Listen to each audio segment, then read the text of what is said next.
حمزہ خان یہ کہتے ہیں، میں نے آج ایک جنازہ پڑھا مگر کسی ایک مقتدی نے بھی اللہ اکبر نہیں کی 4 بار۔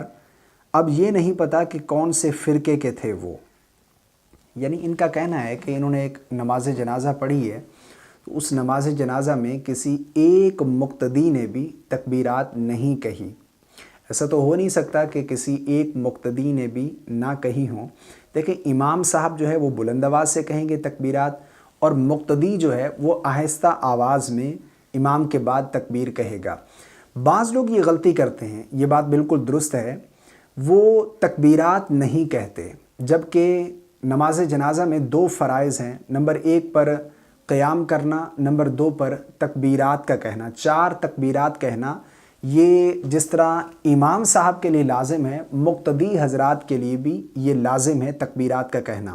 یعنی اگر کوئی شخص تکبیرات نہیں کہتا تو اس کی نماز نہیں ہوگی۔ تکبیرات کا کہنا یہ فرض ہے، باقی ثنا پڑھنا اور درود پڑھنا اور دعا پڑھنا یہ سنت ہے، لیکن تکبیرات کا کہنا یہ فرض ہے۔ بعض لوگوں کو دیکھا جاتا ہے کہ وہ نماز جنازہ جب پڑھتے ہیں تو امام صاحب جب پہلی تکبیر کہہ کر جو ہے نماز شروع کرتے ہیں تو وہ پہلی تکبیر تو کہتے ہیں، اس کے بعد جب امام صاحب دوسری تکبیر کہتے ہیں تو وہ ڈائریکٹ بغیر تکبیر کہے درود پاک شروع کر دیتے ہیں۔ اسی طرح جب تیسری تکبیر امام صاحب کہتے ہیں تو وہ بغیر کسی تکبیر کہے، یعنی بغیر تکبیر کہے وہ آگے دعا پڑھنا شروع کر دیتے ہیں۔ تو اس طرح اگر کوئی شخص نماز جنازہ میں یہ غلطی کرتا ہے کہ وہ تکبیرات نہیں کہتا تو اس کی نماز نہیں ہوگی۔ تکبیرات کا کہنا یہ فرض ہے، اور بعض لوگ اس میں یہ غلطی کرتے ہیں، شاید ان کو یہ مسئلہ معلوم نہیں کہ تکبیرات کا کہنا یہ لازم ہے۔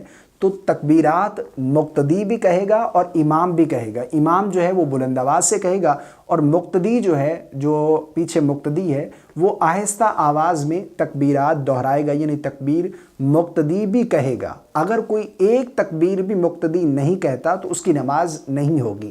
تو اس غلطی کو درست کرنے کی ضرورت ہے، بعض لوگ یہ غلطی کرتے ہیں۔ تو جب بھی نماز جنازہ پڑھیں تو جس طرح امام صاحب تکبیر کہتے ہیں تو امام صاحب کے بعد مقتدی جو ہے وہ بھی آہستہ آواز میں تکبیر دہرائے گا، اس کے بعد پھر دعا پڑھے گا، درود پڑھے گا، ثنا پڑھے گا۔ تو اس طرح یہ طریقہ نماز جنازہ کا درست ہے۔ تو اگر کوئی تکبیرات نہیں کہتا تو اس کی نماز ہی نہیں ہے، تو پھر اسے کوئی ثواب بھی نہیں ملے گا۔ تو یہ چیز بہت ضروری ہے۔ مجھے امید ہے آپ کو میری بات سمجھ آ گئی ہوگی۔ اللہ تعالی ہم سب کو سمجھ کی توفیق عطا فرمائے۔